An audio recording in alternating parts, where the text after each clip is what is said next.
Welcome to the official YouTube channel for the Colin Cowherd podcast. Go on, hit the subscribe button. There it is, so you don't miss any of our football content this season. It has been, if I might say, fantastic.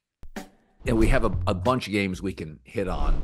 I don't know if this is the next most interesting game. I want to talk about the Bears, Seahawks, Jets, Chargers, Atlanta, a lot of college football. But Minnesota today beat Arizona 23-22. And I think most people view Kyler Murray as this superstar player. And, you know, a little enigmatic, but a superstar player. But it was Sam Darnold, who in the last 3 games is 3-0, 112 passer rating, 6 touchdowns, no picks. Kyler had an egregiously bad interception and on a couple of big drives. Yeah, 2. One was atrocious. And Darnold now, once again, had a winning drive. He wasn't great on third down. They didn't have the ball a lot, but they were hyper efficient. They only had 3 penalties. And I keep waiting because, you know, I love Darnold. I preferred him over Baker. I thought he was a bigger, more athletic with a better deep ball arm. Baker better as a pure passer in the pocket with time. But I keep waiting for the shoe to drop. And I got to be honest, today Kyler was reckless. And I watched Sam Darnold, and I'm like, you know what? You brought this up last week. You think J.J. McCarthy is better, but off an injury, and they go get Daniel Jones. I don't know what they do. What happens if Sam Darnold wins 2 playoff games, John? Because today I'm watching him and Kyler, and I'm like, I trusted Darnold late in that game more than Kyler Murray, and I'm a huge Kyler Murray fan. This is where I feel bad for the Lions. They're having the greatest season of all time for their franchise. And if they lose to the Packers on Thursday, which is a fantastic Thursday night game, and the Vikings win, they will have the same record. If I would have told the Minnesota ownership, the Minnesota front office, the Minnesota coaches, and every Minnesota Vikings fan, it's a pretty underrated fan base. It's a great fan base. I mean, that December 1st, you would be 10-2. And coming in today, I think he had 21. So if Sam Darnold would have 23 touchdowns. You would be 10-2 and 1 game behind with the Lions leaking major oil with injuries and in prime position to win the division, which we all agree, top 3 teams, best division in football right now. Easily. They would not have believed. They would not have believed you. And this is, I don't know if you saw the story that I think Jeremy Fowler put out that, you know, the Falcons, if Cousins doesn't get it together, they will look to trade him this offseason. Hell, he could be benched over the next couple games. One, he's got a no trade clause, Atlanta. You're not exactly in control of this. That's a conversation for another day. But Sam Darnold, to me, if I was a team and you said Kirk Cousins, Sam Darnold, not even factoring in money, it doesn't even 100%. And then when you factor in one guy's making $40 million, and you're like, is he getting that? But even if he did, I would rather if all money's equal, I will take Sam Darnold every day of the week. And again, look who likes him.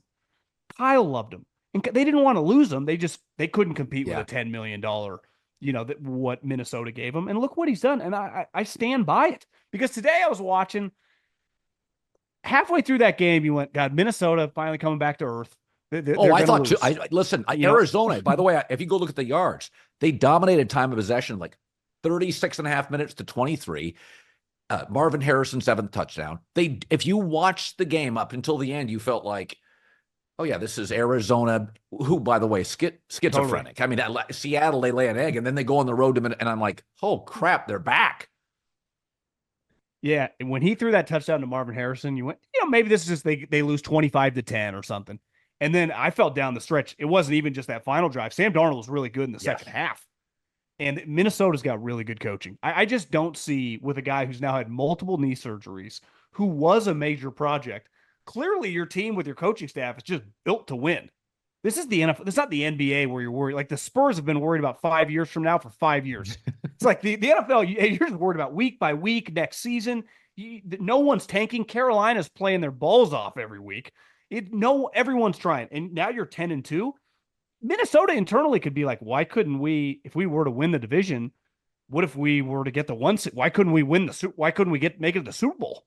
right? I mean, they are, and if again, a lot will ride on these January games, especially because probably some of them are going to be against the Packers and the Lions, who you're very comfortable playing, and they're comfortable playing you.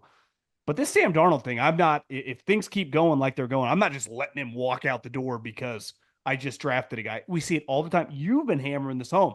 People pivot faster than they ever have in Yep. the NFL. You make a decision, even they don't even necessarily know it's wrong. I just can't afford to let this guy walk. He's not 38. This isn't Rich Gannon at the end of his career with the Raiders. This guy's 26, 27, 28 years old.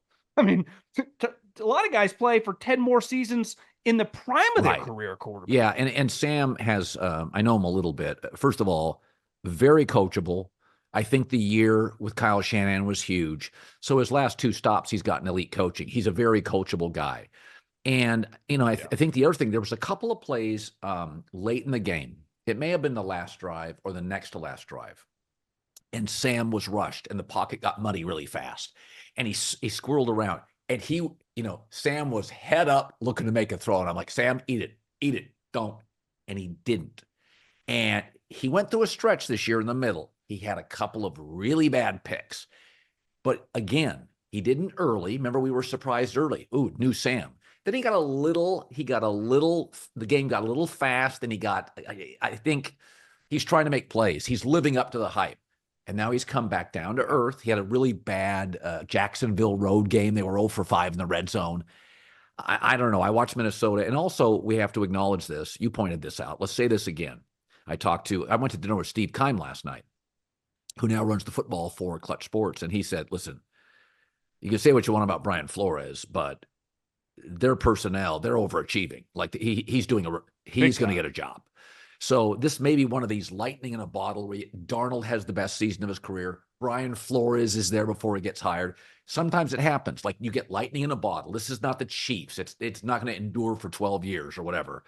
But again, last 3 games for Darnold, 6 touchdowns, no picks, lots of movement, 112 passer rating. And this is how much I pivoted.